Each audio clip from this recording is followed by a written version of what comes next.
I'm watching with interest what is happening in Zimbabwe. My name is Mulifi Sompane. I'm a South African.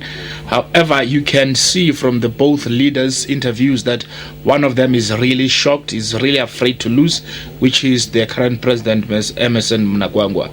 As for Nelson Chamisa, I call him the incoming president of the Republic of Zimbabwe. Let us hope that after these elections, Zimbabwe will retain the sport of being called the African bread basket of the Africa. So we are hopeful and we are praying for the Zimbabweans that they get a new leader, a fresh young man like Mr. Chamisa, who will take it to a greater heights. Thank you.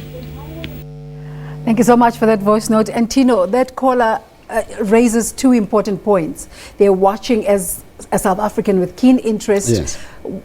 So, and also calling Nelson Chamisa the incoming president. Of course. What interest have you seen in South Africa in terms of how this election will impact their neighbor, South Africa, number one? But also, is that the general sentiment, that this is the incoming president? In terms of South Africans, yes, I think they identify better with Nelson Chamisa as compared to Emmerson Mnangagwa. The reasons are very clear. They associate Emerson Mnangagwa with the devastating rule of Robert Gabriel Mugabe. They are our neighbors. They identify with our problems. They are the people that we live with in the townships. We work together in the restaurants. We work together in the construction companies all over. So they identify with our problems better than people that are, on the other side of the lenses. Yeah. They actually identify with our problems much, much better than authorities here in South Africa. So such levels of confidence, it can only be a result of the information exchange between people in society in areas where they live in. That makes him also to consider, to conclude that indeed Nelson Chamisa is the incoming president of the Republic. We've spoken about this already, but just for somebody who's just joining the conversation, what will make anybody vote for ZANU-PF? What will make any Zimbabwean vote for MDCT? Well, I've spoken about institutional support. There is institutional support amongst the beneficiaries of ZANU-PF's policies. There is also fear of the unknown. There is also fear of a new dispensation or a new leadership altogether.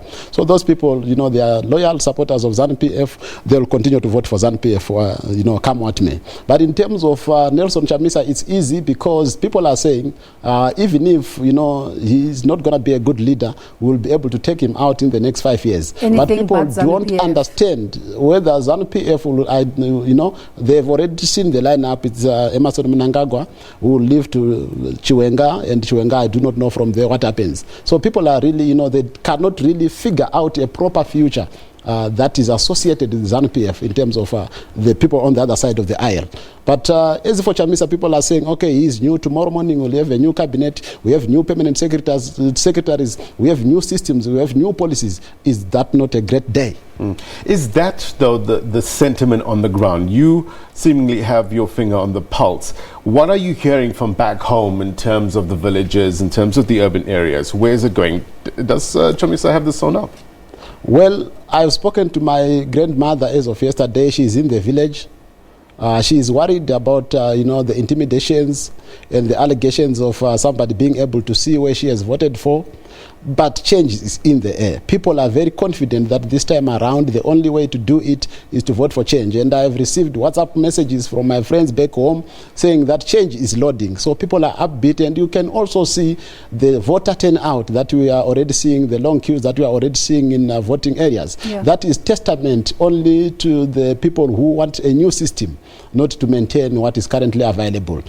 What has been your sense of media coverage? There's been concerns that state media particularly only covers the ruling party and the incumbent. The biggest problem that we have had in Zimbabwe over the past 38 years has been ZBC.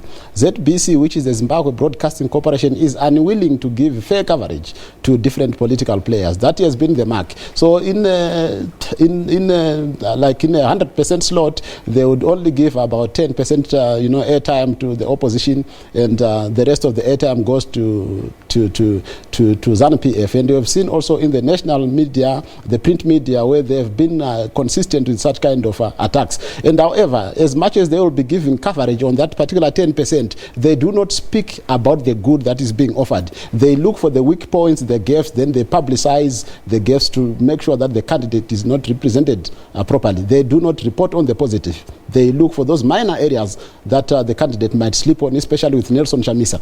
When he makes jokes, they turn it around and say he was talking bad about women, you know, all such kind of things. They've become an extension of the ZANU-PF political commissariat department. Do you think if Nelson Chamisa comes into power, he'll change that in terms of media freedom? He has been very clear to say that what is needed in Zimbabwe is reorientation of the people that are currently in the media industry, especially the state media. What does he mean? Reorientation, he has said that is not going to be chasing people away from their jobs, but you reorient them for them to understand that as the fourth estate, they are there to serve the interests of the country, not the interests of an individual. Mm-hmm. Let's talk about continental interests. How does it benefit the African continent that Zimbabwe has a free, fair and peaceful election? Well, there's always this thing, especially on the SADC region, that you are failing to manage the Zimbabwean scenario. So it's a bonus on the continent if these elections are free, fair, credible. You know, that would also add on the stature of the continent to say that the continent is improving. And also you would understand the burden that comes with the influx of refugees from Zimbabwe into the various countries within the continent. We don't want that. The continent is already burdened by people from the northwest, from the northern sides of Africa trying to cross the Mediterranean into Europe. So we already seeing a lot of problems within the continent. Tino, think about your concluding thoughts. We're going to take a break for now, and when we come back, we conclude this conversation. We've been speaking to Tino Mambeu, who is with the Zimbabwe Exile Forum. Yes. Let's take a break for now.